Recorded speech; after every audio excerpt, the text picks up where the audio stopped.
27 mai, circuit du Castellet, 53 pilotes découvrent un jouet, la Venturi 400 chevaux. Avec cette voiture, ils vont disputer le Gentleman Driver, 12 épreuves sur les plus beaux circuits d'Europe. La prise en main des voitures s'effectue sous l'œil des mécaniciens de Venturi qui vont assurer l'entretien et le suivi de ces autos strictement monotypes.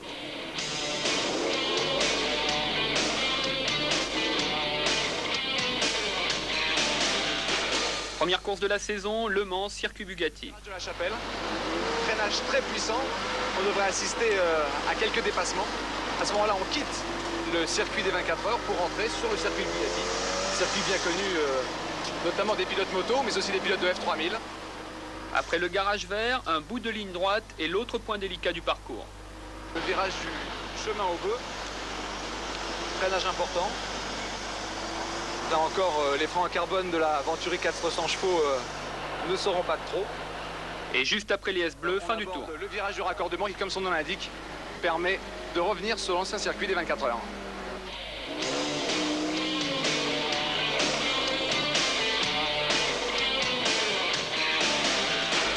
Une journée d'essai pour prendre sa place sur la grille. La course du dimanche va se disputer en relais et certains pilotes découvrent la voiture et ses réactions. Les pilotes sont répartis en deux groupes, A pour les amateurs, B pour les professionnels et autres habitués des circuits. Les deux catégories ne courent pas ensemble. La voiture menée par Ferdinand de Lesseps et Jay Cochrane réussit le meilleur temps de ses essais en 2 minutes et 1 seconde, prenant la pole position du groupe B.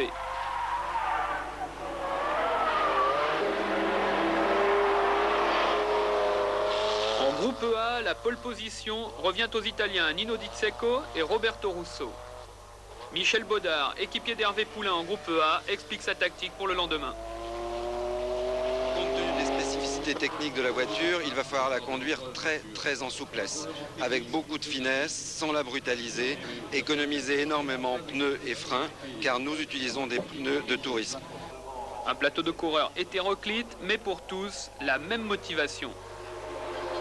Courir dans une belle voiture, et moi je trouve que Venturi a fait une bonne chose là.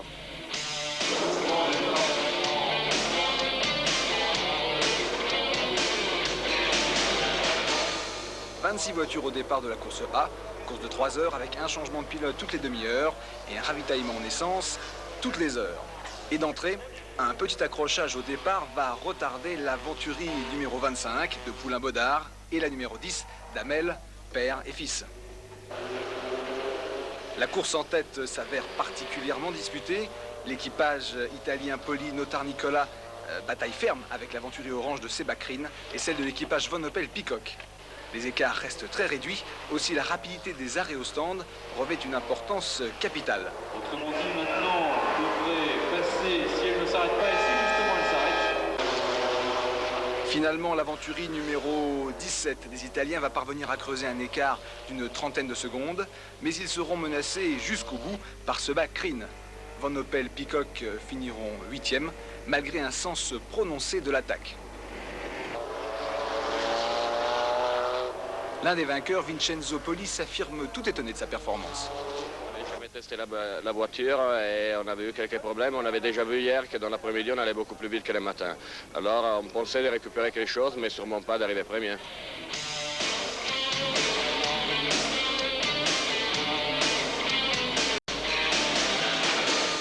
La course B ne dure qu'une heure. Elle oppose les équipages de 2 pilotes ou des pilotes seuls.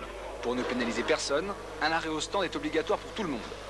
D'entrée, Michel Aouad, sur sa Venturi noire, numéro 46, prend le meilleur départ et va superbement résister à un groupe de furieux composé de Holzig, de Lesseps et Guitny, qui en 15 minutes est remonté de l'avant-dernière ligne à la seconde place avant de laisser le volant à son équipier. Une fois encore, les ravitaillements vont s'avérer très importants. Malin, l'Italien Russo s'est arrêté dès le premier tour, la plupart des autres pilotes à la mi-course. On a remarqué aussi dans cette course la très grande générosité des concurrents qui ont souvent été à la limite.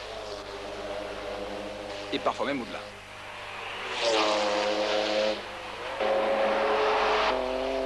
C'est finalement Holzig, brillant et régulier, qui l'emporte devant Russo et Aouad. À l'arrivée, Holzig estimait que le fait d'être seul à bord était un avantage. C'était très difficile, mais je pense que l'avantage que j'ai eu, c'est que j'étais tout seul, peut-être plus régulier que 2 pilotes à la fois.